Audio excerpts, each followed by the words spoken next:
we go.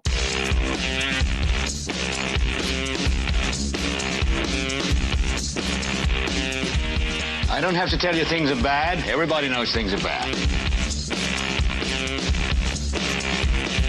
Everybody's out of work or scared of losing their job. The dollar buys a nickel's worth. Banks are going bust. Shopkeepers keep a gun under the counter. Punks are running wild in the street. There's nobody anywhere who seems to know what to do, and there's no end to it.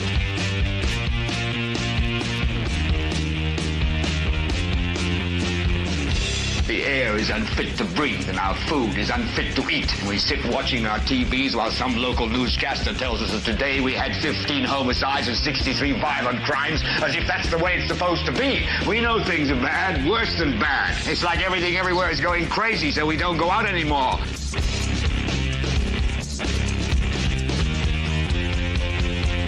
We sit in the house, and slowly the world we're living in is getting smaller, and all we say is, please, at least leave us alone in our living rooms. Let me have my toaster and my TV and my steel-belted radios, and I won't say anything. Just leave us alone. Well, I'm not going to leave you alone. I want you to get mad.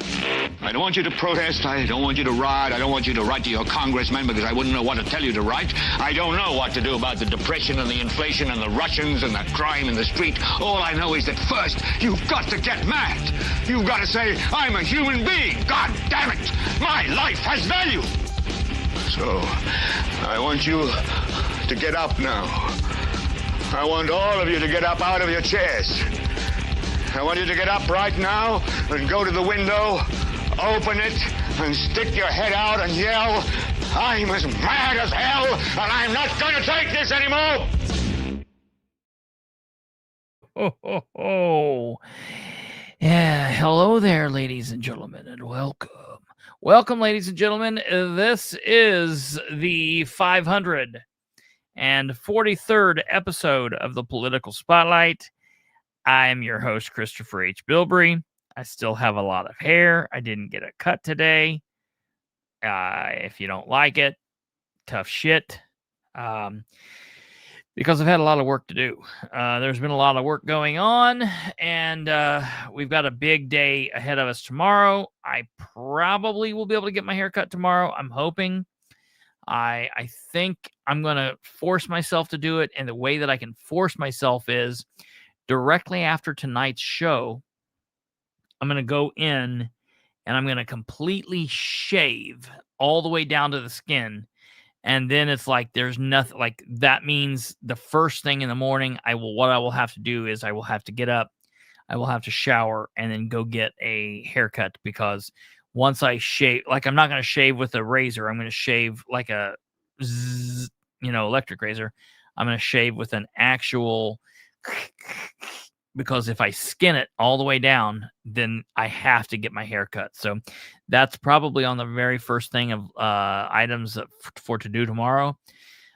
Tomorrow is Thursday, October 16th, which means the Muncie City Council budget meeting, the special meeting, the leftover meeting from October 6th is going to wrap up tomorrow. It'll be the city council versus the mayor, the city council versus the controller's office. It'll be Kristopher Bilbrey versus the mayor's office. It'll be Kristopher Bilbrey possibly versus the council versus the mayor. I don't know what's going to happen tomorrow. It's going to be a big, big, big meeting. I'm going to be there. We're going to be live streaming it. You're going to be able to watch that live stream right here on this channel.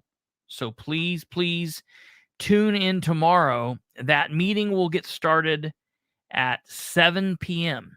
So it'll be 7 p.m. tomorrow. It's going to be not at 6. Not at 6. A lot of people are out there saying this meeting's going to be at 6. If you jump on at 6 p.m., that's fine. I mean, it's better than jumping on at 8 p.m. Get on at 6, but you will be an hour early. Nothing wrong with that. But the meeting will start tomorrow at 7. And I found out last night that I may have muddied the water a little bit. So I want to clarify, and this all ties into what we're talking about tonight. I want to clarify this. Tomorrow's meeting. Well, matter of fact, we'll just do this. That way we'll know. I meant to do this earlier and I completely spaced it. So what we're going to do is we're going to jump on the Muncie City website. They should have this agenda up. Tomorrow's agenda should be up. And so we'll look while we're pulling this up, ladies and gentlemen. If you would be so kind to smash that like button, go right up in here. And if you go just right here, you'll see all this stuff right there. You see there's a like button. Smash that. Give me your YouTube thumbs. If you're not subscribed to the show, please consider doing so. It does not cost you anything. No subscription fee, whatever. Just smash that subscription button. Click the bell, share the show with everyone you know, help spread the word, communicate with us. If you want to communicate with us, you got to do so over there. If you're watching live, we're coming to you from Lighthouse Studios, Wednesday, October 15th, 2025. It's 9:09. Got me riding on the one after 9:09. That's an old Beatles throwback. A baby said she's traveling on that line. Okay, so I just want to keep singing that song now. Smash that like button. Do what you can, and we'll get into this here. We got a lot to talk about tonight. I was in one of those moods where we've got a lot to do, a lot to talk about. There's things, there's pieces. There's not any major one thing to do like an entire show about, but I've got a lot to talk about. There's a lot of things going on right now. There's a lot of people that are asking for help from different areas and different things going on. I have a laundry list. Like you'll see me a lot of times. So when I actually go to the meetings, I use these. I have a different kind of weird code book. So when I actually go to meetings and I'm out in the area, I use books like this. These are my reporter books. I've got a whole thing of these, and I jot down front and back what's going on. I keep these. When I fill them up, I write I always write when I started using a book, and then when I finish the book, and then I catalog these away in a little hidden secret place where nobody can get to them, and only my eyes can see those chicken scratches or understand what I'm writing there. But that helps me if I ever need to go back and be like, hey, when did this happen? I can go back and look. So I use those when I'm out in the world. I use this for show ideas. This is a whole nother little thing here. I use that for show ideas. I use these to help jot things down on the show while I'm here. I've got like 7 of them stacked up there. They do different things. Also use them as my list of to do, but then I use a large, the large legal pad, the adult size of this. I use that. I don't even know where I'm going with this anymore. I completely spaced it. I wish Kate was here. Kate's not here. She's running a little late. And so she would normally be like, this is what you were talking about. Literally, I just spaced it. Anyways, I use different things for to jot down different like activities and the things that I'm doing. And I meant to man, I completely spaced that. I cannot believe that happened. I was thinking so many things at once. But I have so many things going on. Oh, that's exactly right. I have a laundry list of people to call back. And I have an adult size one of these that has a list of people all the way down the front side and even onto the back that I have to call back. And literally, I have been so scatterbrained because everything that I've been doing has been leading me to tomorrow's meeting, council meeting. We've got a lot of things going on. Once we get that behind me, I will be able to start slowing down and getting back to other things and doing all of that stuff. But we've got a really big meeting ahead of us tomorrow. I've still got what I'm going to say at the council meeting. And so we will be dealing with that. After that's behind us, we'll kind of be able to breathe, slow down, and deal with other issues and things that are happening. So that's what's going on. The agenda for tomorrow is is here. So I will be able to show that to you. And hopefully this will be able to clarify my mistake yesterday. I made a little bit of a mistake, and so I will. Ooh, I don't know. This is interesting. Let's see. What are they calling this? They're okay.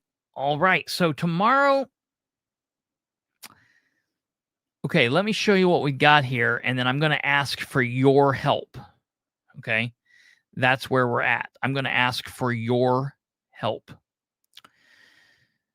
So let me show you what we've got. Share screen. Agenda. Let's make this big enough so you guys can see it here. 150, 200, 175. That's good. All right. View. I'm going to put this up here so you guys can see this. Yeah, I do my best to stay out of Madison County unless it's actually like Delaware County's on fire. And I always have these ideas and these grand plans to go to Madison County. And then I'll be honest, since Madison County is not my home county, anytime I have a plan to go to Madison County and then something from my home county pops up, it always has to take priority. So the issue is, like, I will make a plan to go to like Madison County, and I'm like, yes, I'm going to Madison County. And then something will pop up from Muncie, and I'm like, it has to take priority over Madison County because I'm voting. But I am going. See, that's the other issue. So I'm always planning on going, and I am planning on going, and then something pops up. I would say out of every like 7 meetings, I get to like 1. So I know, Bree, that's the thing. So what do you have going on tomorrow? Tomorrow is the lapel meeting, right? What time is the lapel meeting? I know you guys probably talked about it. What time is it? The lapel meeting is it 6 tomorrow, or is it 7? Hello there, Robert. I'm now just going back. I'm normally good, but I had an iron with different type, and it had messed me up, all sorts of things. And now my veins, like, oh my. I'm looking at I'm just now going back through MRC tomorrow at 9 a.m. That's good. Oh, look at that. John Wargo is in the house. Hello, sir. I'm just now going back and seeing these comments. Hello, everybody. Kate will be here, and Kate will get your comments up, I promise, eventually. All right, let's get on with the show here. So here, ladies and gentlemen, is tomorrow's meeting, and this is where I'm going to need your help. I want to hear what your thoughts are on this. So this says reconvened meeting agenda, Muncie Common Council, October 16th, reconvened from October 6th. Regular meeting. So they are not considering this a special meeting. They are considering this a continuation of the October 6th meeting. They will go through Pledge of Allegiance, invocation. I'm assuming there won't be a citizen recognition, but it's there. So maybe they will. I don't know. They will then go on with roll call. They'll do the roll call here. They will do approval of any minutes that might be ready. They will take care of any appointments to any boards, which I'm assuming there won't be any tomorrow. They will then talk about any committee reports. I'm assuming there won't be any. We might hear from Nora, who's the finance chair. Maybe. I don't know. Maybe we'll hear from her. Maybe we won't. They will then go into ordinances previously introduced. Okay, now here's where it gets a little tricky, okay? They'll go into Ordinance 30-25, which is an ordinance for appropriations and tax rates proposed in the 2026 Muncie Civil Budget This is the proposed budget for the year of 2026 for the Muncie city government. It's at this juncture where they will read this. They'll read that line. They will then read the ordinance, and they will ask if there's anybody from the administration that has anything. Now, I would highly suspect that one, if not both controllers, would probably approach the podium, and probably Ridenauer. If Ridenauer doesn't approach the podium, that would be very shocking to me. But the council can talk amongst themselves. The council can, if he doesn't approach, they can always call him up to ask questions. They may or may not do that. I don't know. At that point, when they are done having their discussion and any discussion from the administration or whatnot, or anyone else from city government, they will then open it up to public comment on the ordinance. I will then get up, and I have a couple of things that I want to talk to them about, reference this ordinance. Specifically, it's got nothing to do, it won't have anything to do with Resolution 1725. It won't have any, it'll be connected to Ordinance 30-25, which is the 2026 proposed budget, and or the meetings that led up to this. It'll have anything to do with the budget. That's what I will be talking about. I will then sit down. Other people may get up and talk or whatever. They then can have a little bit more discussion, and they will then take a vote, and we will watch that vote. And that's the biggie. They will then go into Ordinance 3125, which is an ordinance for the budget for MITS, which is Muncie, Indiana's transit system, the bus system here in Muncie. I don't have anything to say about that. I'll let other people speak. They will then vote, and then they will go into Ordinance 3225, which is the 2026 proposed budget for the Muncie Sanitary District. And I don't have much to say about that. They will then vote. All right. Here's where it gets tricky. They then are saying that they have no new ordinances. There's no resolutions. And then it says other business. I was kind of the opinion that they would run this like a special meeting, which meant that they were there to talk solely about the budget, and there would be no other business section. Now, I don't like when they do that. I like that they're leaving the other business on there. I hope that they're going to do that. Here's my question. I have other things to discuss with them outside of the ordinances. I was fully prepared to go to tomorrow's meeting and to discuss tomorrow's meeting items with them. And I was then not going to say anything extra. I was only going to talk about the ordinances. But seeing that they have other business on here, my question to you all is, do you think that I should wait until the November meeting to discuss my other business? Or do you think that I should go ahead and say, well, we're doing other business, and this is technically a continuation of the last meeting, so here goes it. What say you? Because I'm kind of conflicted. I have mixed emotions about this. So I'll let you guys answer that if you choose to. So that's the agenda. Interesting. Interesting that they've set the agenda up the way they did. Bring it up now while it's still fresh. Alva says, hold it. Kate says, She's on her way. And I'm going to say grand.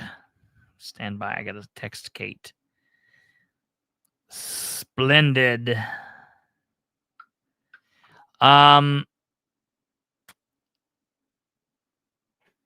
So, the things that I will be bringing up is specifically, as I have stated, I don't want to go too much into detail with them because I need some of it to be kind of hidden until I talk about it. But for example, I'm going to bring up my thoughts on what they need to do about Resolution 1725. I'm going to bring up the Code Ordinance 32-08, their investigative powers and those things. So I guess I'll just determine tomorrow. It'll be kind of a play by ear, depending on who's there, what's going on. So we won't really know going into tomorrow's meeting. I will be ready to call an audible, and we'll decide what happens tomorrow. So I'm just letting you guys know, if you're watching tomorrow's meeting and I don't, that's good, Kay. If I get there and I don't bring up something that you're like, wait a minute, I thought you were going to talk about this.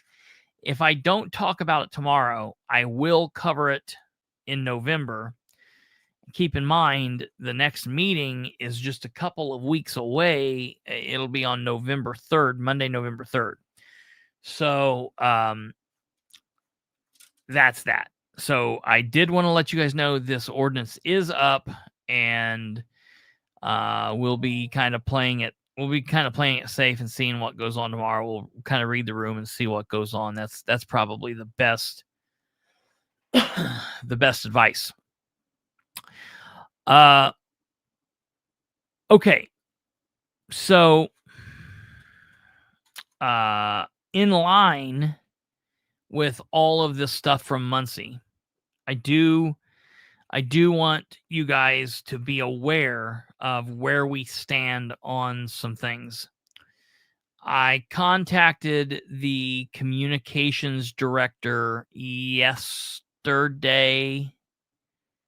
It wasn't today. I sent a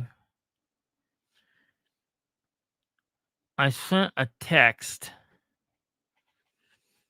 to her, but I didn't get a response today. So it must have been yesterday, and I should have some records ready by the end of this week.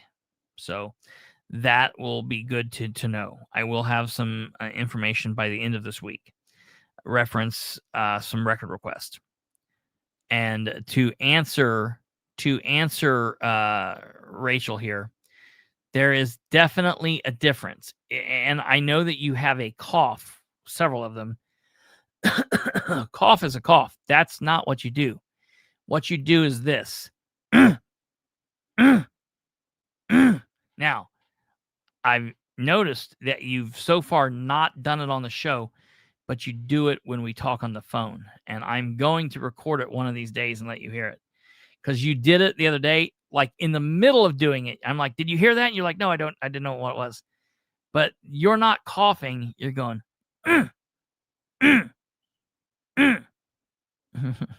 What is that doing? What is that?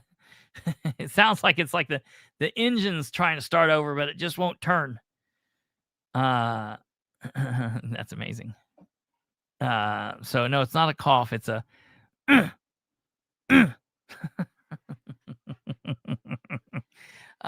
nobody knows what we're talking about. Okay, so I did, ladies and gentlemen. She does it to me also, Brenda says. Have you ever, Brenda? Okay, we're just talking amongst the three of us. Nobody else exists here. Brenda, have you ever heard Rachel go? It's so strange. Okay, so I did send out emails today. I sent out a couple of them. And I'm going to look at them with you. I don't think that we've got a response back from anybody. I will be absolutely shocked if I have a response back from anyone. Let's see. Where are we at? 5:26. No, we do not have a response back from anyone. Because I sent the first one I sent out to Dale, to Dale Basham. I sent it out at 1:53. So he could have responded, should have responded. They can respond to the evening. The other one I sent out to the clerk's office, and I didn't send it out until 4:08. So today I sent the following email to Dale Basham. Okay. And Dale Basham's email I sent was, Counselor Basham, I have a couple of questions that I would like to have answered regarding the resolution 1625-/1725 ordeal. During the council meeting on Monday, October 6th, 2025, you mentioned that you did not sign off on resolution 1725. However, the clerk's office and other evidence have shown that Shireen Wegley was the person. Hello, Kate. Welcome to the party. However, the clerk's office and other evidence have shown that Shireen Wegley was the person who pushed the new resolution 1725 forward on September 22nd, 2025. The clerk's office then prepared the council packets and the agenda for the October 6th, 2025 meeting. My question to you, sir, is, number one, when was the earliest point, Counselor Basham, that you knew there was a resolution 1725 and that it had your signature on it, which you did not sign or authorize to be used? When did you first realize this? That's question number one. Question number two, did you contact Shireen Wegley or anyone else from the administration to ask why this happened? If so, who did you contact? Shireen? Someone else? And what did you say? What was their response? Question number three, what are your thoughts about this? Those are very easy, simple, generic questions that he should easily be able to respond to. Now, there's a very good chance that his email does or does not work. I don't know. I will take that email in a printed off version format, and I will provide him with a copy of that said email tomorrow, where he can choose to respond to me at that point in time.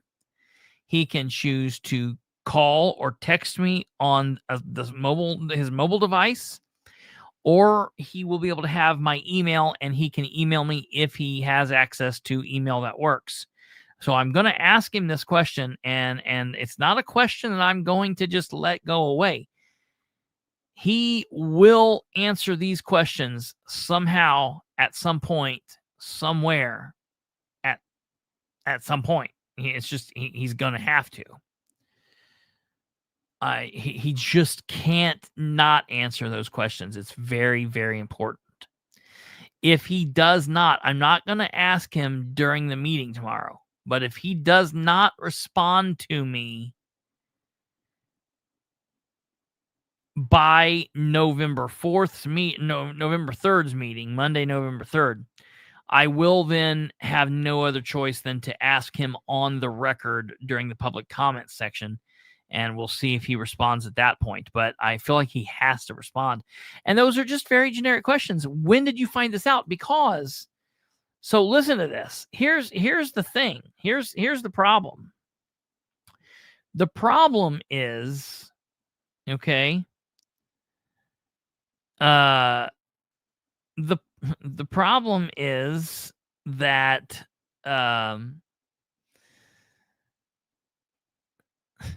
my grandma threw me off. I don't even know that she's watching. I will let her know. I will tell her I told her you loved it. He has to answer those questions, because one of the things that's weird about what happened is he could have clarified this before the meeting started, and nobody was going to I don't know, Delaware County Advocate. I think I might just ask him tomorrow, because I think that this is important enough. Okay, did you just get here, Delaware County Advocate? Because we just talked about this. Did you see the agenda, or did you just get here, or did you see when I had the agenda up? So Delaware County Advocate says, I was just wondering if you were planning to ask tomorrow, as they probably shut it down, since the meeting tomorrow is purely about the budget, which has all kinds of questions unanswered still. So let me tell you. So number one, I don't know. I'm going to say this. I don't know.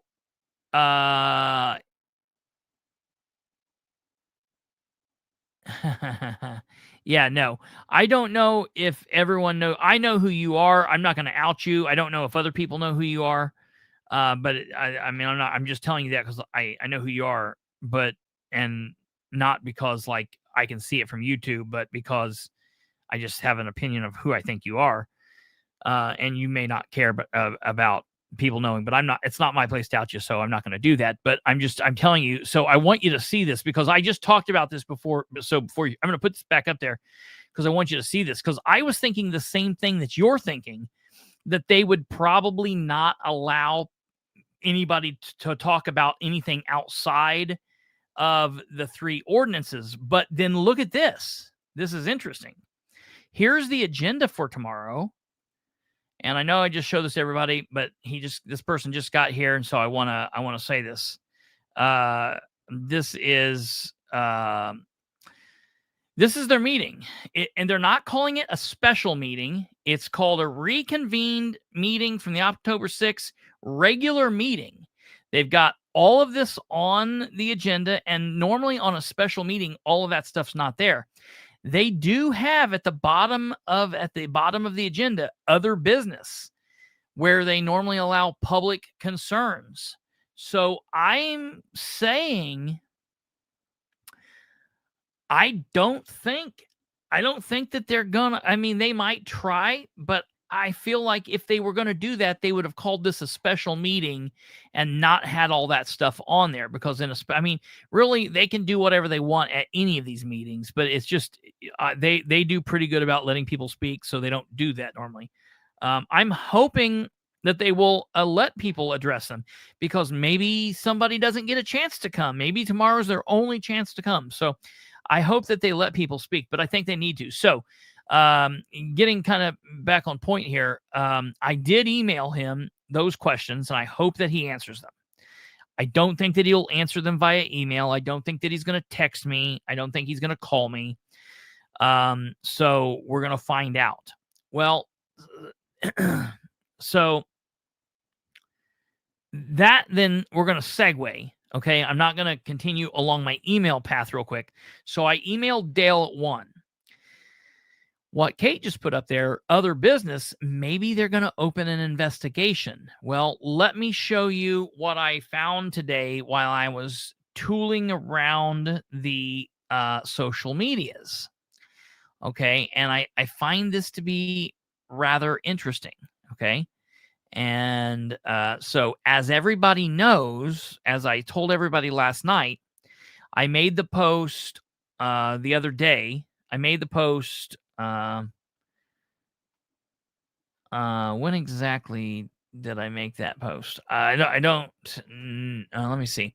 I made the post the other day telling everyone, posting the information on the the council's investigative powers, telling everyone that the council, because of state law and because of Muncie ordinance and code, the council has investigative powers. We've talked about this for a couple episodes in a row now.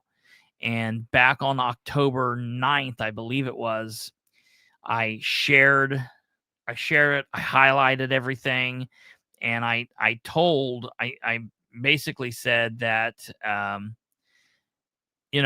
calling on the Muncie City Council, all 9 members, to utilize their power of investigation, their investigative powers, to fully and thoroughly investigate this situation. I mean, there's legitimately no reason for them not to. They need to get to the bottom of this.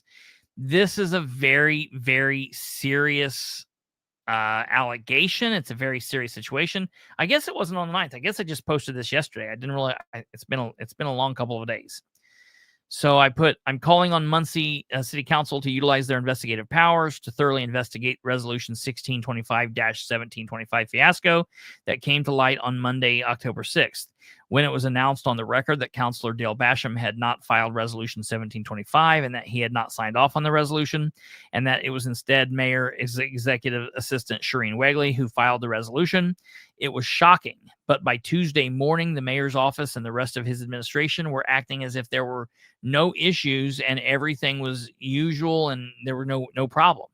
And that's not okay. It appears as though Muncie Mayor Dan Ridenour is not investigating the incident, and that leaves the only other one option for the Muncie City Council to take matters into its own hands. It isn't widely known, but the Muncie City Council has investigative powers as provided to them by Muncie Ordinance/Code and Indiana state law.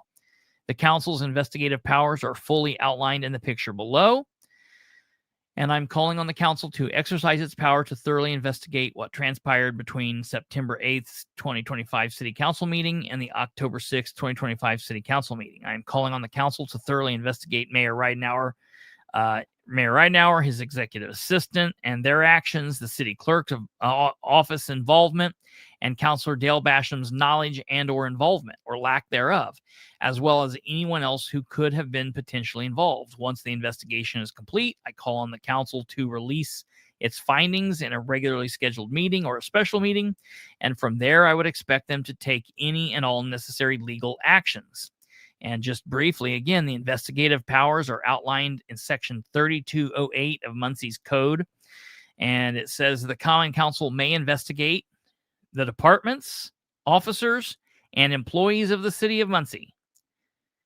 Any charges against a department, officer, or employee of the city, and the affairs of persons with whom the city has entered or is about to enter into a contract with. When conducting an investigation, the Common Council is entitled to all records pertaining to the investigation, and they may compel the attendance of witnesses and the production of evidence by subpoena and attachment served and executed in Delaware County, Indiana. If a person refuses to testify or produce evidence at an investigation conducted under this section, the Common Council may order its clerk to immediately present the circuit court of the county a written report of the facts relating to the refusal, and the court shall hear all questions relating to the refusal to testify or to produce evidence, and shall also hear any new evidence not included in the clerk's report. If the court finds that the testimony or evidence sought should be given or produced, it shall order the person to testify or to produce the evidence or both. And that's based off ordinance number 1222, which was the last update, and state law 36, Indiana State Code 36-4-6-21. So it's fully legal for them to do this. I think that they should. I just don't. There's nothing else. I mean, it's crazy.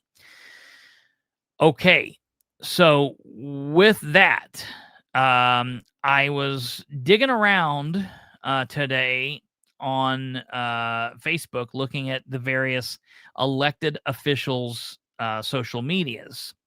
and I found this little item here. Let's see here.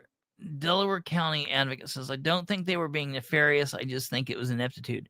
Still very much a problem and shouldn't have happened. Yeah. Yes-ish. Yes-ish. Except for, I tell you why.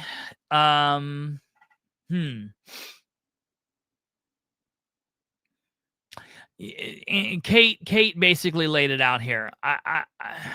I mean, obviously it was going to come out. Like, Dale didn't sign off on it. Dale didn't know they were doing it. So, of course, it was going to come out. I've heard two very concerning things, though. And I have heard this from sources extremely close to the mayor. And I would say that I would vouch just anything and all that this is actual factual information. So first and foremost, after Dale withdrew the first resolution in September, I heard that the mayor was extremely disappointed with Dale, that Dale was not in the mayor's, favor after that the mayor was extremely upset with him.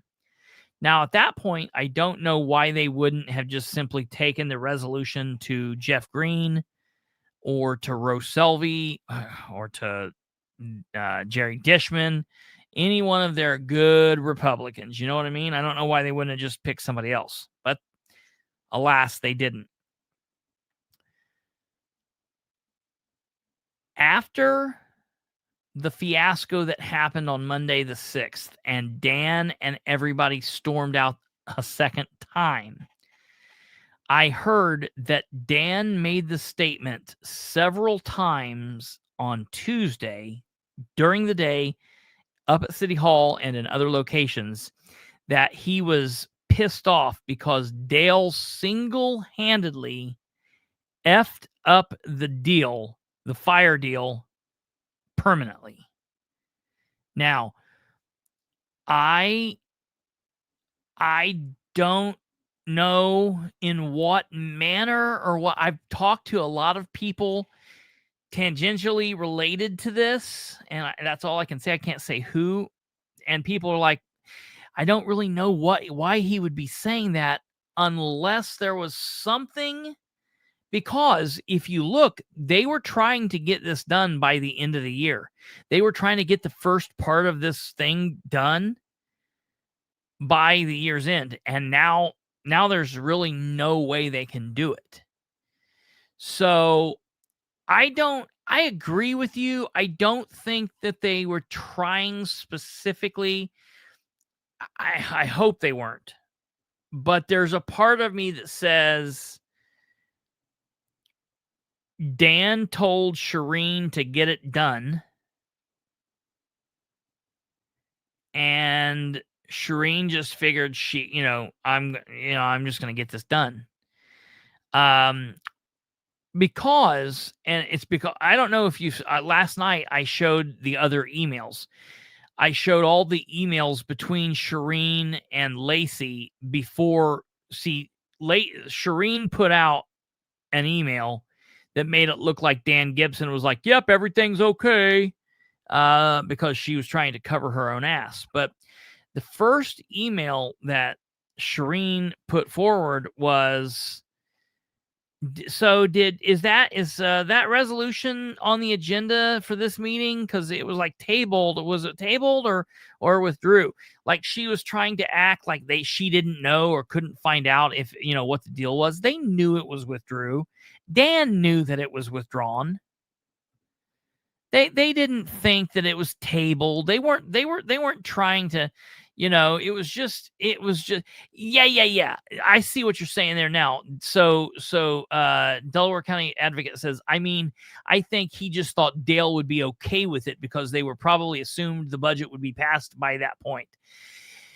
That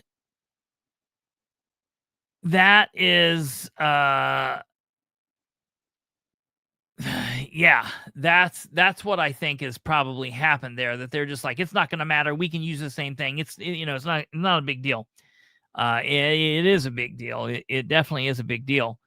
In my opinion, it definitely is, because here's the thing.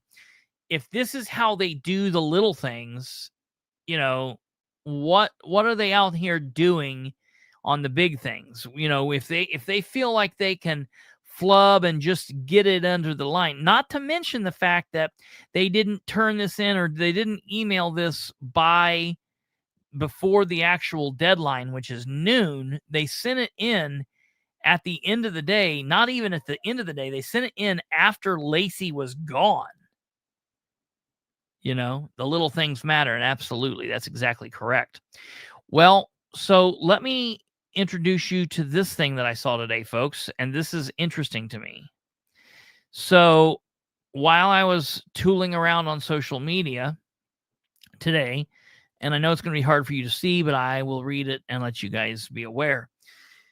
I happened to look back at this post from Counselor Nora Powell that she posted on October 9th, where she had shared the more you know motion to delay the action of the budgets. We talked about this the other day. This is when Wayne Scaife, a good friend of mine, Wayne Scaife, got up and was talking, and it's when he asked her to explain what's going on here, why did you guys do this, blah blah blah blah blah. Well, in the comments, there was a little post by someone a day ago. Liz Vermeulen says, what is going on with the Dale Basham firehouse item being resubmitted without his approval? The public is very concerned. And I love that she says that. I'm telling you guys, I'm hearing from people. I'm hearing from more people in the city of Muncie that are reaching out to me, who have always been Dan apologists, who people I would consider to be loyal Dan addicts, people who I would say will never say anything bad about Dan. But I'm hearing from more people in the last month, people saying, what in the hell is he doing with the insurance? Why will he just not share it with the council? What is he doing with the budget? Why does he send these two bumbling idiots down the controllers, Tweedledee and Tweedledum, and they're like, well, we don't have the information. It's upstairs. We can't go get it. We're just going to have to take our word for it. Everything's fine. People are starting to actually ask questions about this. People that I would say in a million years would have never asked these questions before.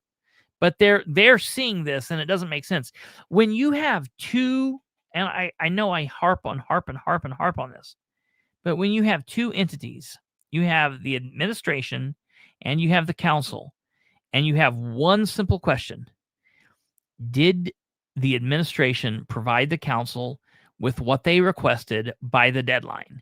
And the council says, no, they didn't. And the administration says, yes, we did. Then the question becomes, what the hell's going on? How can you both be answering what you're answering and it not be the same? That does not make sense. So we need to get to the bottom of that. People are asking, why is this happening? Now throw into the mix that people are like, wait a minute. You mean to tell me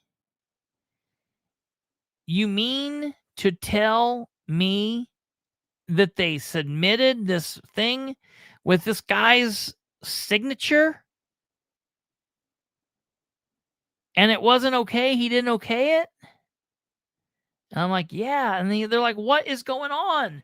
Why does Shireen Wegley, who has her own email, why does she email Lacey Jones and other people with the mayor's email? Why does she do that? Does Dan not have control over Shireen Wegley? Does he not have control over the people that answer the phone, the people that refuse to give their name to citizens, the secretary, the communications director, his executive assistant, the people inside his inner circle, inner wall in there? Does he not have control over these weirdos?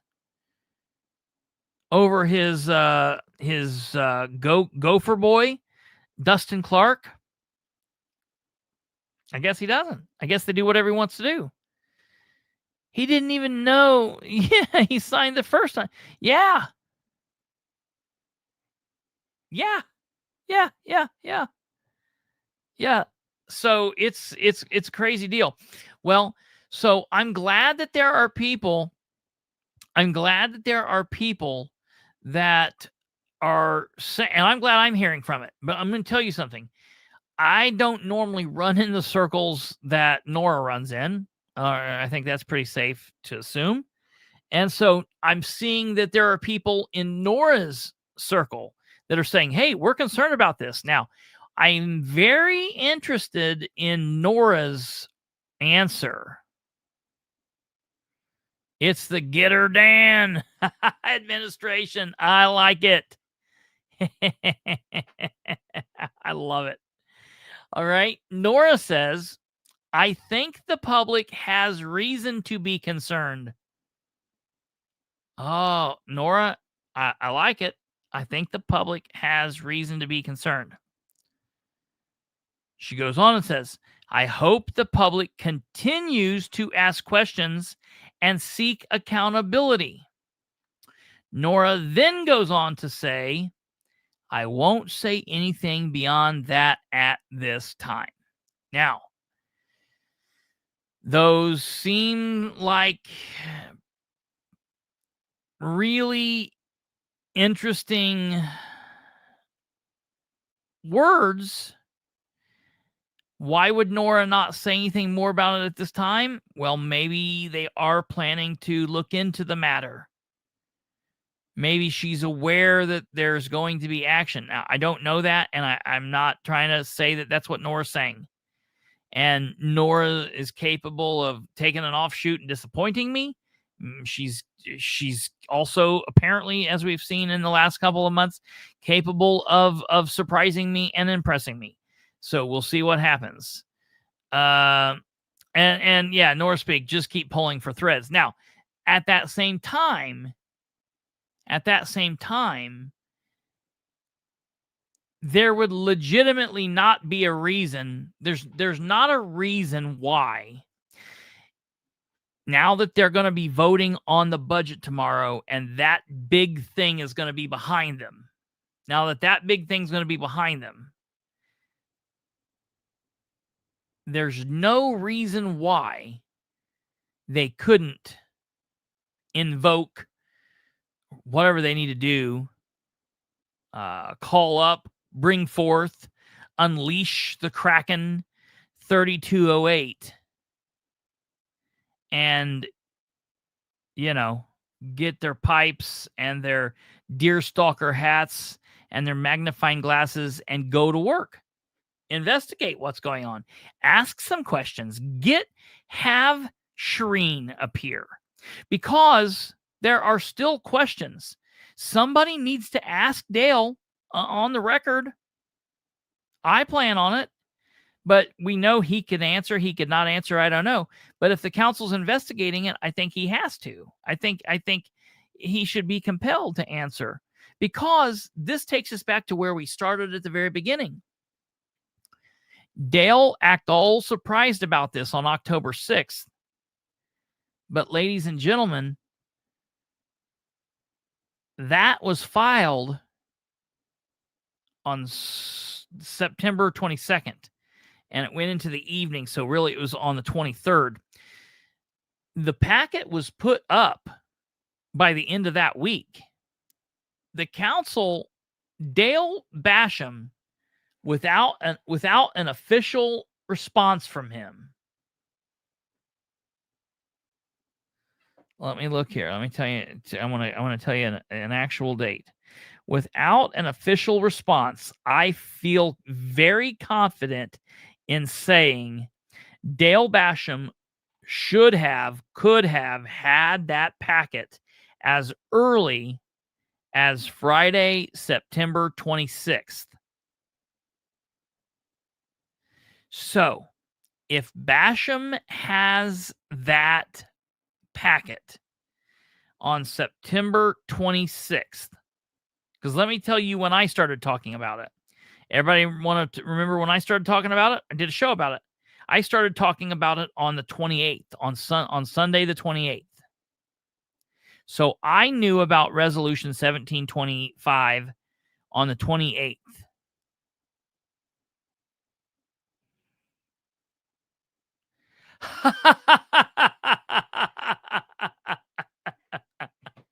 We're going to give Shireen Wagley the Citizen of the Month Award.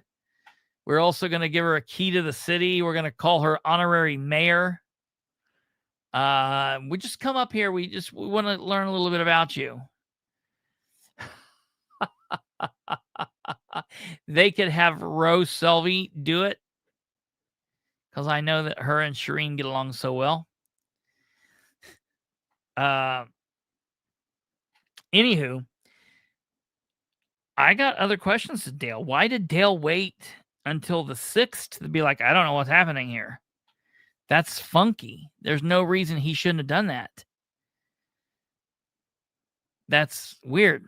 He should have said something earlier. So that's that. But there's also other questions. And I didn't just send emails to Dale today.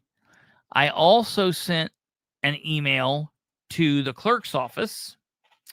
And that email reads as follows. City Clerk Belinda Munson and Deputy Clerk Lacey Jones. I have a question about Resolution 1725.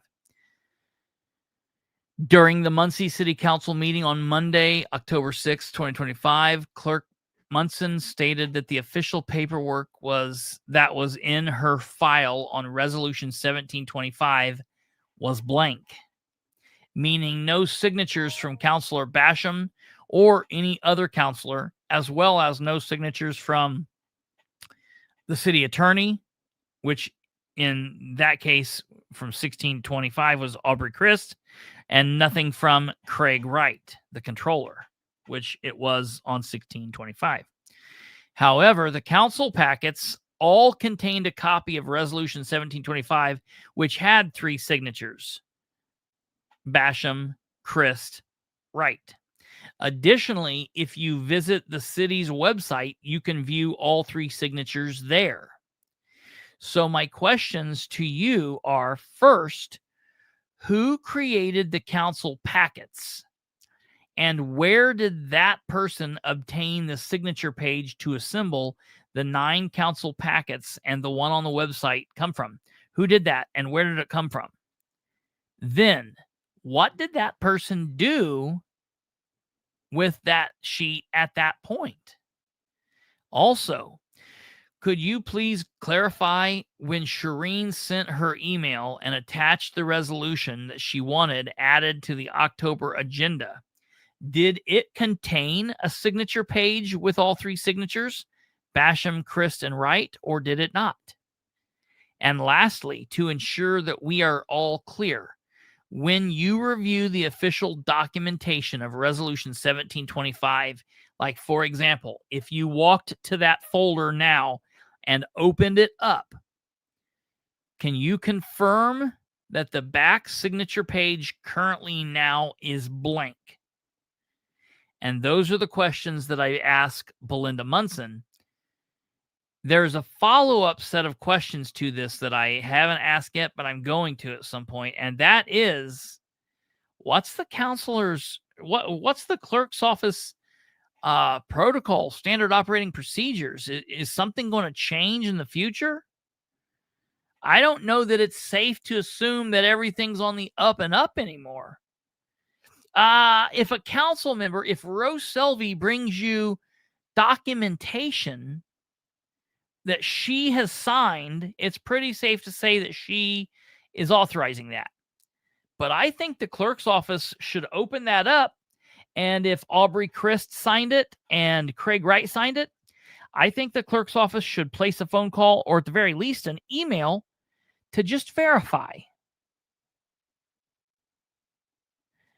If the administration brings them a resolution or an ordinance and Jeff Green has signed off on it, I think the clerk's office should verify that. I think we're past the point. Accident, nefariousness, just being imbeciles, whatever the deal is here, I think no longer can we just say, oh, everything's above board. I think we now have to say, are we sure? Because that's how you avoid this. Listen, this gets stopped.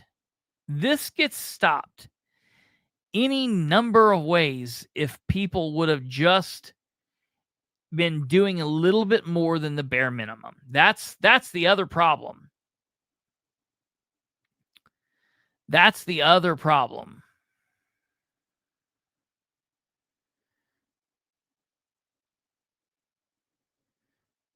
Two rights don't make a wrong. Two rights do make a wrong. When you have time, keep questions you want to keep for yourself, but on the budget, the 17, what questions would... When you have time, keep questions you want to keep for yourself, but on the budget and 1725, what questions would you want other people to ask if they attend? Now, that's a really good question. Well, look, I don't really care who asks any of these, as long as they get asked. If somebody asks them, I think it's really interesting. And this is more of a kind of a punch, really, than it really does anything. But I'm really interested to see what happens. And just kind of, like I said, as a kind of a gotcha for Jerry Dishman and Brandon Garrett.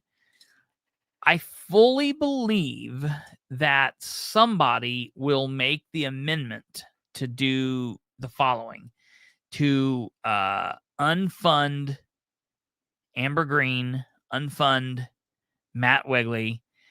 And I'm hearing there's rumor that they're talking about unfunding one of the deputy chief of polices. One of the deputy chief of polices. One of the deputy chiefs of police. And not because they don't like him, not because, it's not like he's not going to have a job. He would just go back to his former place. But I think that there's talk about that. It'd be interesting. But let's take out the Deegan. Let's say that they're not going to do that to Deegan. I think that there's at least going to be an amendment to unfund Amber Green and Matt Wegley.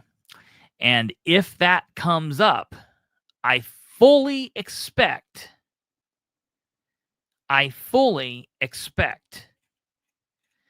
that Brandon Garrett and Jerry Dishman will vote no on that. And when they vote no on that, I want to know how, why did they vote no on it now, but they voted yes last year? And obviously we know what changed, but I want to ask them what changed. Because listen, the bottom line, saying I used to believe Democrat values and now I don't believe Democrat values, now I believe Republican values, that doesn't change that vote.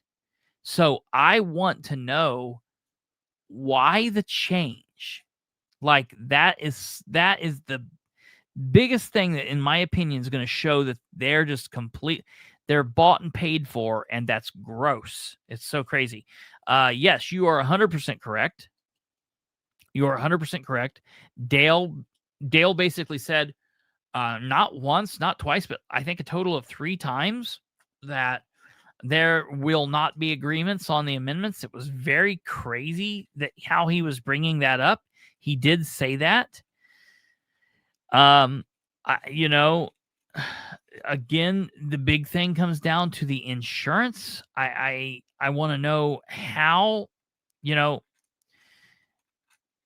Nora and others on the council seem very concerned by what Ridenauer and his cohorts are telling us. I want to know how they can rectify being so worried about what's going to happen and not having the information from the insurance, how they're going to be able to vote. Because I'm going to tell you, from everything that I'm hearing and for what they did with Brandon, this budget's going to pass. So unless we see or hear them doing some kind of magnificent math tomorrow, I don't know how they're going to state, yeah, well, it was better to just trust them. I don't know. It's going to be interesting. I'm really concerned with that. And the other thing that I'm really concerned with, yeah, you're right, Delaware County Advocate. The other thing that I'm very concerned with is, and this hasn't even been brought back up yet, and I don't care how many people bring this up, I am definitely going to talk about it, but I think more people should. It's this whole appropriations and salary ordinance thing that Nora kept bringing up, and that Dan put out in one of his emails to Nora, and the controller said it, and it was, well, we can bring the salary ordinance anytime, and we plan to do that in November and in December, but now that you've made a big stink about it, we're going to do it in October and November. Well, look, the actual agenda the meeting was last week, and there wasn't anything on the agenda. So that's letting us know they're not going to bring those appropriations to the council. They're not on this agenda. Those appropriations are going to be on the November agenda at the November meeting. They're going to be voted on and introduced, and then they will be passed in December. That's not a way that government should be operating. And I don't care how anyone else operates out of Muncie. That's not how Muncie should be operating. I know that the law says it can be done, but in my opinion, that's the floor, not the ceiling. It's a starting point. It's not where we should be winding up. It's not good enough. It's just, they're saying it's just good enough. It's not good enough for me, and it shouldn't be good enough for them, and it shouldn't be good enough for the city of Muncie. It shouldn't be good enough for the councilors. It shouldn't be good enough for the mayor. And it's damn sure not good enough for the people, because what happens when they start paying all this money out to these employees and they bring this appropriation to the council at one point and the council votes it down? What are they going to do at that point? This is something the council really needs to look at. And I don't know that they can make an ordinance or bind him in any way. But man, they need to be very strict and be like, look, we're not going to do that.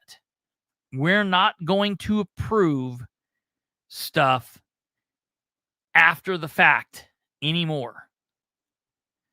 I've been to councils where they've said that, where I've been to council meetings where other governments have told their chief executive, the commissioners, or it's been county councils, or it's been city councils or town councils, where they've said, we're not going to do this. If this is not done properly, we're not doing this anymore. And I think the council has to, now the council, if they're going to say that, they have to be prepared to do it, because it's like that thing with the kid. If you say it and then don't do it, it's like, what's that matter? But they have to be prepared. And I know it sucks because it hurts an employee. But at that point, it will be the mayor hurting that employee, not the council. So I think they have to look up. I think that has to be something that we address. What's the deal with these appropriations? Because I'm telling you, and for the people that aren't familiar with what I'm talking about, I'm not psychic. You wait and see.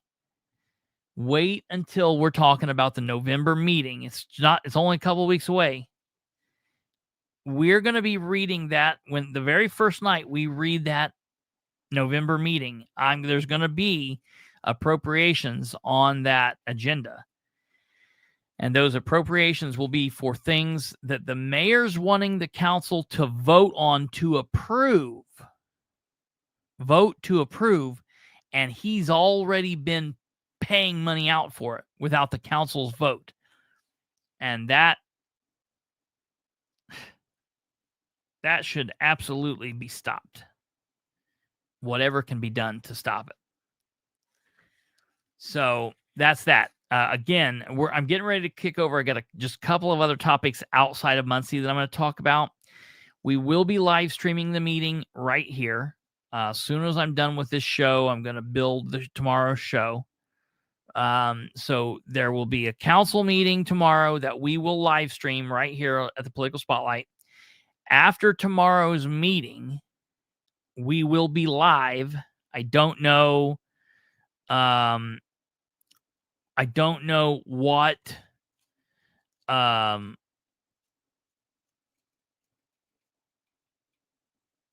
don't know what time it'll be. I don't think it'll be too crazy long.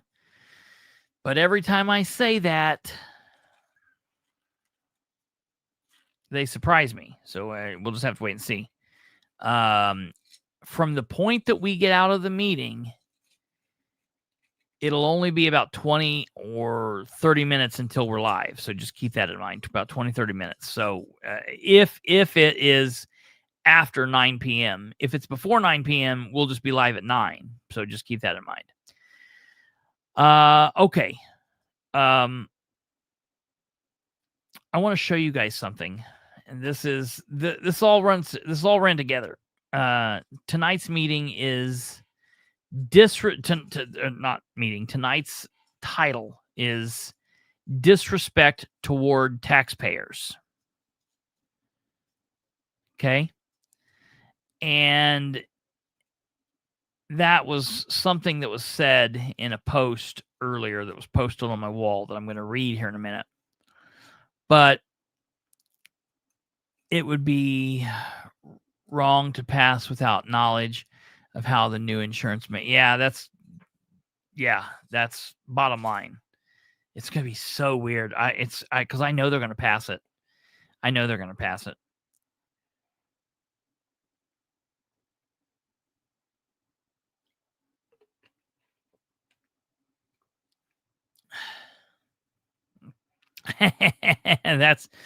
That is true.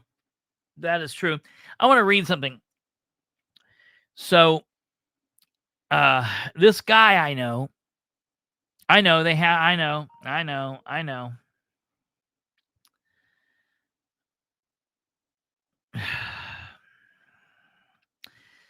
It's such a we're in such a screwed up space. Such a screwed up place. Space and place. So, a couple of things. First, there's this guy I know. I don't know if any of you know him. Some of you probably do. Some of you probably don't. His name's David. And he was posting on the City of Muncie's page earlier. And he was going back and forth with Amber Green and Shireen Wagley and a Dan Attic called Lisa Goodpastor. And Lisa said a comment.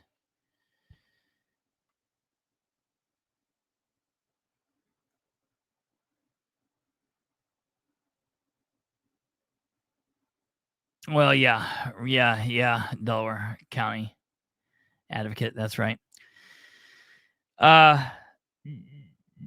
David is going back and forth, and Lisa Goodpastor says this thing. Yes, Lisa, I knew that would draw a comment. David is kind of busting their balls for being unprofessional. Because a lot of times that's what you get out of Shireen and these women in Dan's office that just say whatever they want, whenever they want, however they want. And Lisa says this comment to Dan that just grates me. It just, it really bothers me.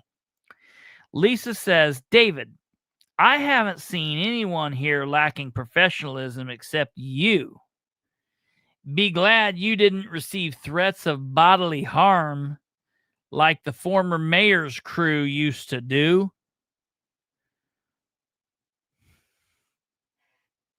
Now listen to me.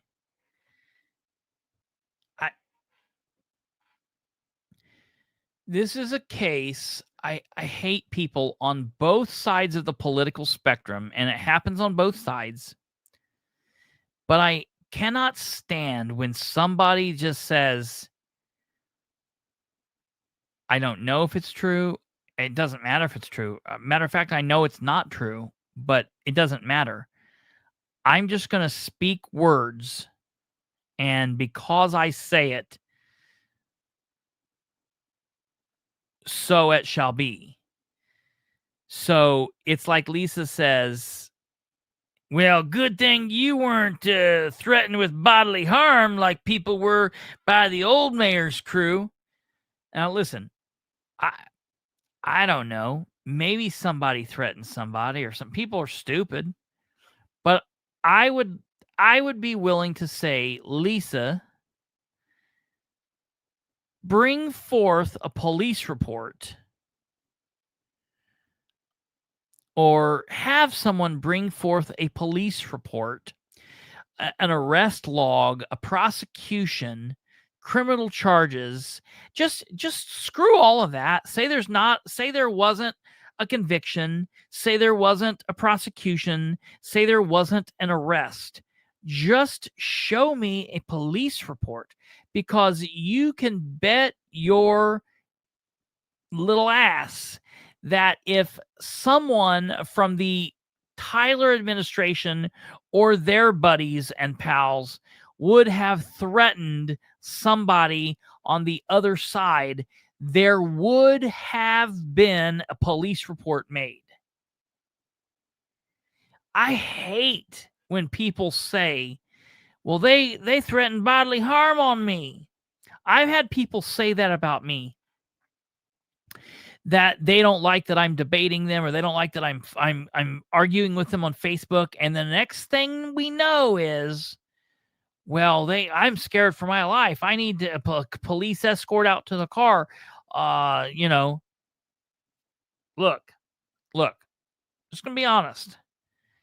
Could I see Audie Barber saying, like, hey, getting to a point, telling somebody like, hey, I'll see you outside?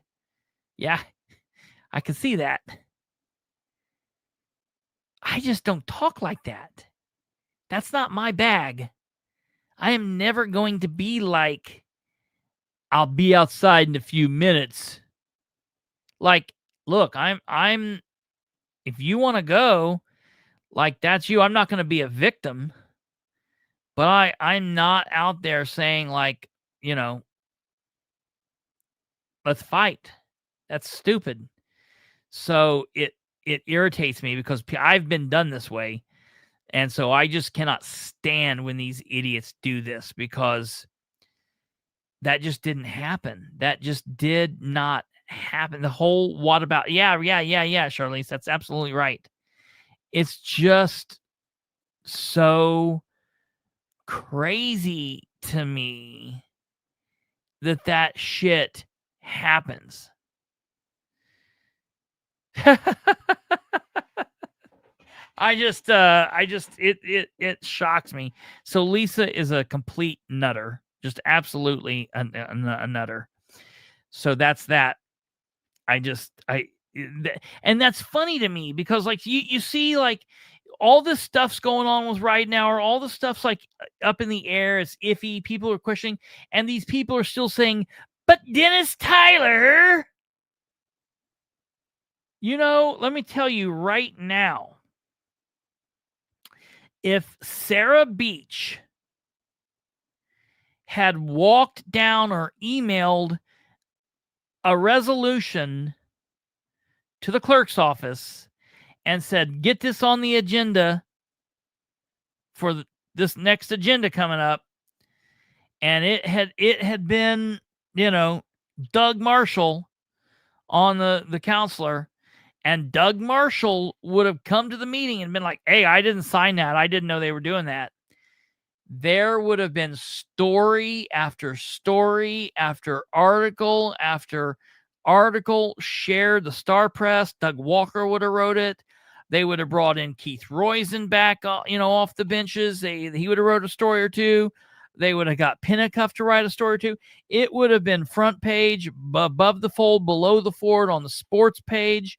It would have been online. They would have posted it literally everywhere. Dennis Tyler hasn't been mayor in nearly 6 years, and we're still talking about that dude, and in ways of we're like, well, don't worry about Ridenhour because Dennis Tyler was a bad guy. And his sycophants would beat you up, bodily harm. Darla Barber. Totally insane. Totally insane. All right. So that's one thing. We got 2 more little quick things, then we're gonna end. We're gonna be done because tomorrow's gonna be a busy day. This takes us outside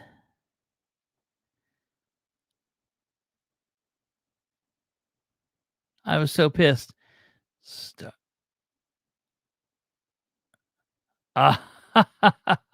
Cat. I just read all that. Okay, so I want you guys to see this. This takes place outside of Muncie, and it I want to make sure I can get the right thing here. Give me a second.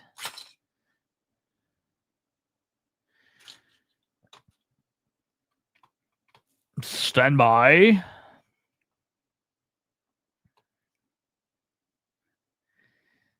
This is just all part of the total insanity. This really frustrates me. This really, really frustrates me.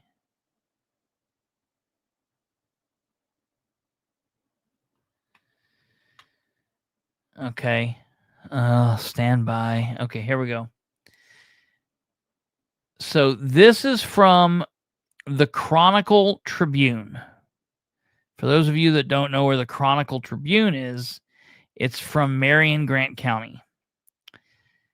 And this was posted 14 hours ago. Marion. Grant County commissioners can now lawfully carry firearms on county government property. Well, first of all,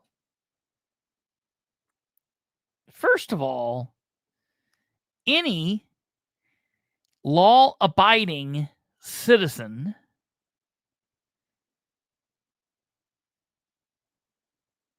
can carry a firearm on government property as long as there is not a court connected to the... So, for example, okay, the Delaware County building downtown, the old county building downtown, there's not a court room. There's not a room that's used for a court in that building anymore. No judge goes in there. No court, no hearings are held in that room. They've got security, and they've even got metal detectors. But I've talked to Guy Relford, who is a radio host on 93.1 and is a Second Amendment attorney, who stated what they are doing is technically not right. They because there's not a courtroom there. Like, for example, I'm going to give you, for example,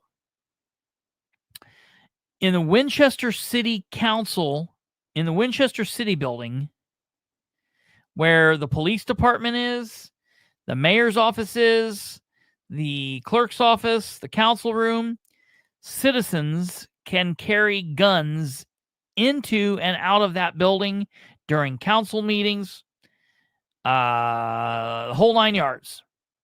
Open carry, concealed, what have you, okay? Because there's not a courtroom attached to that building. For example, the Muncie City Hall, you cannot carry a gun into that building because there's a court attached to it. Even when court is not in session, even during the nighttime, doesn't matter. A courtroom is attached. There's a room in there that is used, and you cannot carry a gun into that building. You cannot carry a gun into the Justice Center because there are courtrooms there. Okay, so I'm just giving you kind of a lay of the land. So this says, Marion County, the Grant County Commissioners can now lawfully carry firearms on county government property. Governing body passed an agenda item allowing for this under Ordinance 1425 at its October 6th Board of Commissioners morning meeting. County Attorney Marty Harker explained the details of the ordinance prior to the vote. He said the commissioners will be permitted to carry firearms in county buildings with the exception of the jail and the sheriff's department. Okay. And obviously, you can't carry it in the jail for cops don't carry guns into the jails. People don't know this. When a police officer goes to the jail to take a suspect into the jail, they pull into the Sally Port. They get out of the car. They walk up. There's a safe. There's these little safes on the wall. They get this little key. They open the safe. They take their gun and they put their gun in that safe. They close the safe up and they put that key in their pocket. And that's what happens. Cops don't even carry guns into the jail. Okay? The reason they can't carry it into the sheriff's departments because the sheriff's department, in my opinion, I think, is connected to the courtroom. So if it was just the sheriff's department, they'd be able to carry it in there because, like, the police department is at Winchester, and you can carry it in there. And just being around police, you can carry a gun around police. That doesn't mean that's bad or wrong. It's perfectly legal if you're not doing anything crazy. Following Harker's remarks, the board president, Shane Middlesworth, entertained further questions or comments from the board. Hearing none, he called for a motion to approve the ordinance just like that. Now,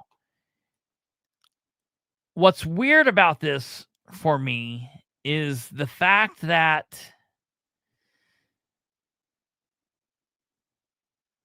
they feel like they've got to do this because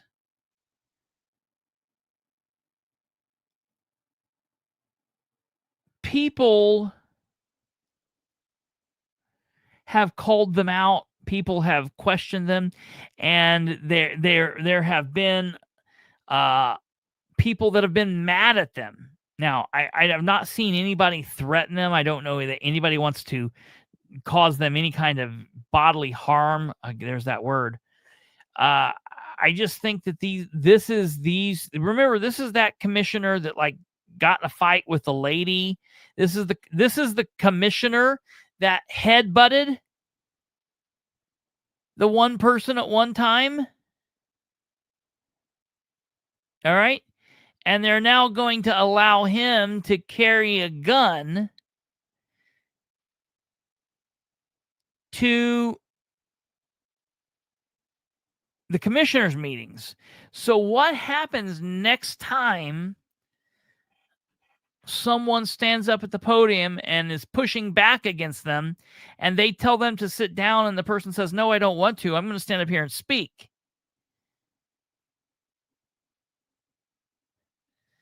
You know what I mean? My question is, how long until something stupid happens?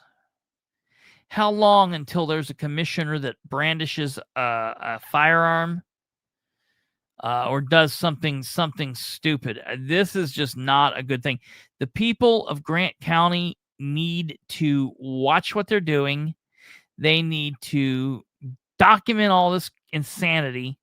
And the first time that you have to get that old man out of office and his little puppet, you have to act quickly. That's insane. Absolutely insane to see what these people,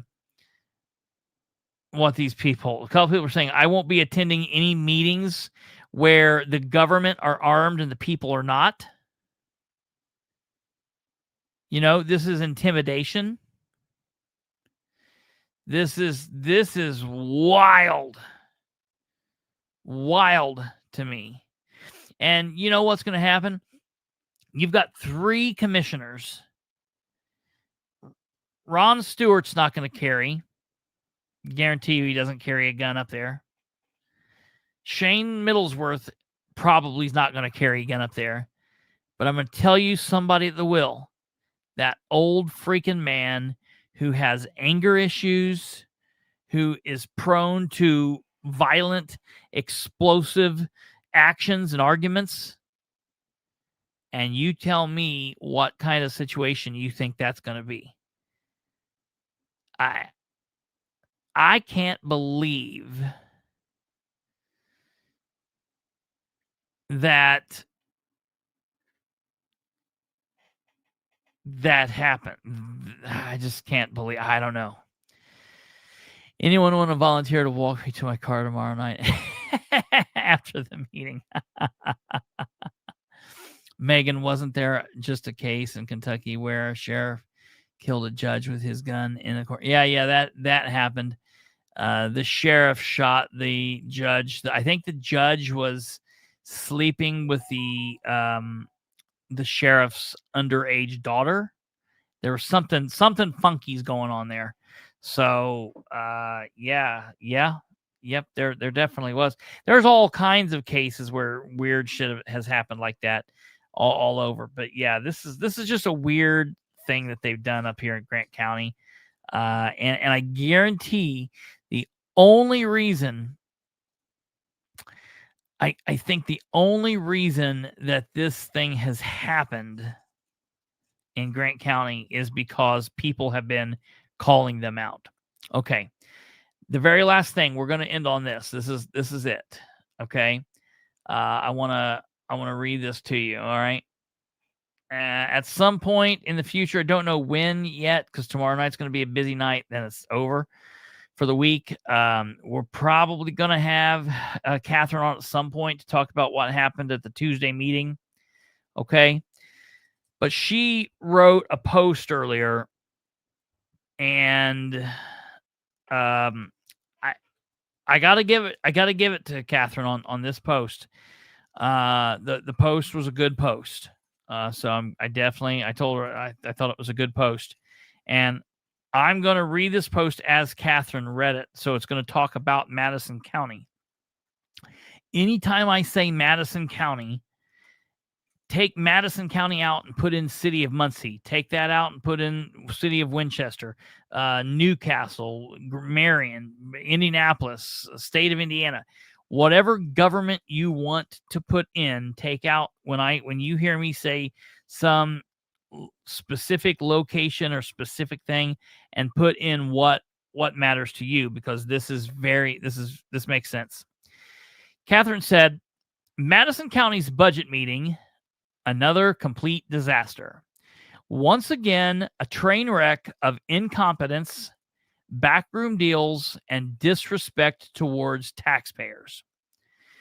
The idea that citizens can ask questions but never receive answers is absolutely outrageous. This "we'll listen but we won't respond" attitude is government arrogance at its worst. And yes, it's the same tired crew showing up month after month, unprepared, disorganized, and apparently proud of it. Unqualified candidates keep running for office, and somehow voters keep electing them. But let's be honest, the people, we the people, share the blame, or at least I think. But after we have witnessed how ballots can be made up and no one addresses it, I'm not sure it's even the voters. However, the voters who keep checking and electing the same boxes and people are fueling Madison County's financial collapse. Max the tax will soon mean exactly that, until the county finally crashes under its own corruption. Bonuses and raises buried in the budget. The 5% bonuses being handed out are nothing more than morale killers. Elected officials are handing out rewards to their favorite people, while the people making $30,000 a year, the ones doing the real work, get crumbs. Buried inside this mess of a budget are raise after raise, including one elected official pulling in over $15,000 more for 2026. And those are just the ones visible on the surface. The truth is simple. No one is actually reviewing the budget. Council members are supposedly dividing oversight among the 7 councilors, but not one seems to care enough to dig in and do the actual job. That's called work, and it's something this council avoids at all costs. No one knew where the interest money went. It's millions of dollars. No one knew who got raises. No one knew whose expenses exploded. Meanwhile, our county's finances are being managed by an outside firm that never even shows up to face the public. Unless they are coming in to take more of the taxpayers' money for special projects, that should tell you everything you need to know. Let's give credit where credit is due. Generally, it is Bethany Keller, but last night it was Christy Grabowski, who deserves real credit for standing up last night. She showed integrity and courage in a room full of silence. The fact that no one seconded her motion says it all. Doing the right thing in Madison County means standing alone. If we could ever get 2 elected officials to be on the same page at the same time, it might make a little bit of headway. Let's call it what it is: criminal. Let's stop pretending that this is just bad management. It's criminal. What's happening in Madison County is nothing short of embezzlement and misappropriations of public funds. I mean, Auditor Todd Culp admitted that he would gladly take a B misdemeanor over a federal charge regarding the manipulation of FICA and PERF funds. There should already be state and federal investigations underway with charges filed against the people responsible for misusing taxpayer money. But we don't have enough leaders or backbones. We have a gang of elected officials protecting each other while the public foots the bill. Nobody has the guts to stand up for the citizens they're supposed to be representing. The auditor's office, a joke on the taxpayers. These 5% bonuses won't fix anything. They won't help retain good people, and they won't stop the rot that's spreading through this government. And let's talk about Auditor Todd Culp. It's time to quit dancing in your office. That's a throwback to something he said last night. And let's start doing the job you were elected to do. Get your employees to stop reading books during business hours. If you can't, then fire them or retire them. And that position needs to go away because you do not need it. We are not running an employment agency. We are not funding a daycare center. This is not the local 8-hour book club. We are paying for functioning county government officials, and right now we don't have one. No new hiring should be allowed in that office for at least 3 years, not until there's real accountability and leadership. This is the same mountain of lies we saw in 2024 when the council bragged about cutting the commissioner's budget by 1.1 million, only to then turn around in the next couple of months and give them 1.8 million over the next year. The same council who screams there's no money for raises, yet every year raises are slipped in all over the county while others are left out. They cut perf and FICA just to make the numbers look good, then put on full performance on how they fooled the State Board of Accounts and added $500,000 back in those same line items. Now they're bragging about the hiring freeze, but carving out exceptions after exception to keep deals flowing. If this hiring board truly represents the public, it would include independent citizens with the backbone to say no when everything suddenly become a critical emergency. Every meeting is chaos. Every issue is a crisis. Every taxpayer is expected to pick up the tab. Enough is enough. What is happening in Madison County isn't just bad politics, it's corruption. And if you think anyone is coming to save you, you are wrong. No one is coming. No one is auditing the books. No one is protecting the taxpayers. It's up to the citizens to stand up, speak out, and protect each other, to show up at these meetings and make it known that we see through the lies. Until enough noise has been made to have federal investigations and oversight, because Madison County deserves better, and the people should be done being silent. So, that's that. No, she's not going to run for auditor. She may run for something. She had talked about a couple of different things. It won't be auditor if she runs again. It'll be something else. I forget what she said. I'll leave that to tell, but it won't be auditor. She just has a major issue with Todd. And I understand that. I've got issues with Todd.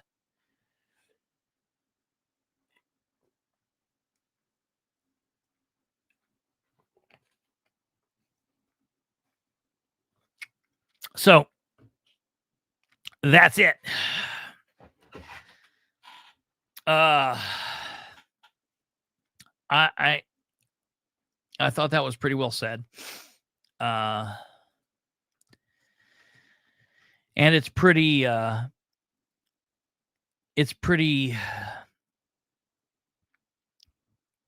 open above the board. Federal investigation for what?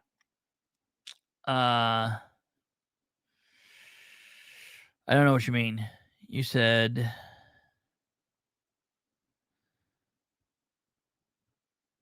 federal investigation for what? For what?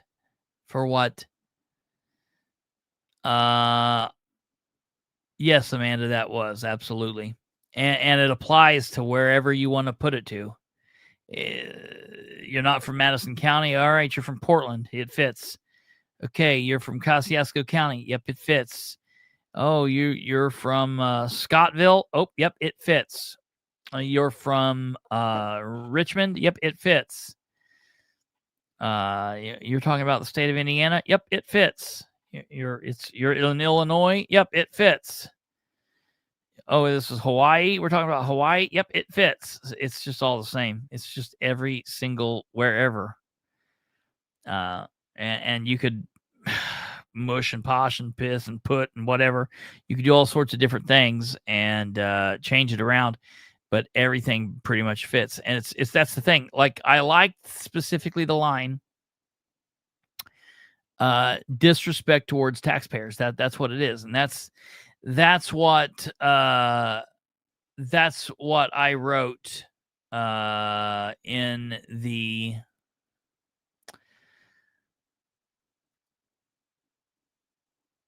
description for tonight's show. I said the system is designed so that regardless of who is in charge, the type of government, or the situation, it allows or even encourages elected and appointed public servants to be disrespectful towards taxpayers. And that's very, very true. Very, very true.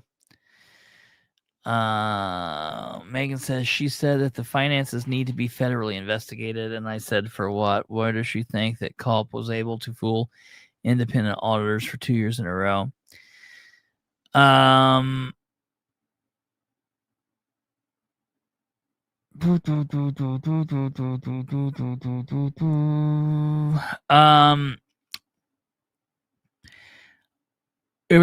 don't think it's, listen, I think that there are some serious issues within Madison County, the way that they have handled FICA and PERF, some of the things that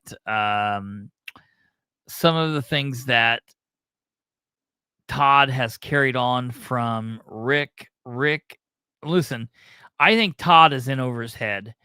Rick is just smart enough and had help of people like Ben Gale and Rich Wine to finagle the funds in the auditor's office the way that he wanted them, the way that the others wanted them done. I don't think that Todd has that same ability, but I think that the issues in the office, the issues in the county are because of Rick Gardner, and Todd is just drowning in those issues. And so it would be interesting to have a better look at what's going on and someone different from Todd. So, all right, ladies and gentlemen, that's it. We're going to be here tomorrow at 7 p.m. We will be here 7 p.m. We will live stream the Muncie City Council meeting. It will be live. It'll be right here. You'll be able to see it here. You'll be able to watch it. You'll be able to hear it. If you live in Muncie, don't just watch it on the screen. I would much rather you come out to the actual meeting, be there, be ready to stand, be ready to clap, be ready to cheer, whatever. If you don't want to speak, but someone speaks and you're in favor of what they say, give them a clap. There's nothing wrong with that. They might be like, doc, doc, doc, doc, and knock, but that's okay. You're okay. You can clap. If there's nothing wrong with letting people know that you back what the speaker says. If you don't want to speak, at least stand. If the speaker's speaking and you agree with them, stand. Let you know that you're in support with what those people are saying. And we'll be there. We will be live after the meeting tomorrow at either 9 p.m. if we get out early enough, or if it goes after 9, we'll be out 30 minutes after. We'll be on 30 minutes after the end of the meeting. So whatever time the meeting ends, if it ends at 9:15, we'll be live at 9:45. Get it? If it ends at 9:30, we'll be live at 10. We'll be live at 10 o'clock. Or earlier, as early as we can go, up to 30 minutes. But we will break her down tomorrow. Hopefully it won't take too long. So we will see you guys tomorrow. That will be episode 544. And before you go, be sure to let us know you love us. Smash that smash button. Right there it is. Hit the like button. Let us know you love us, and do everything that you can there. Help spread the word. Spread the show with everyone you know. Until then, take care. Good night. God bless. Goodbye.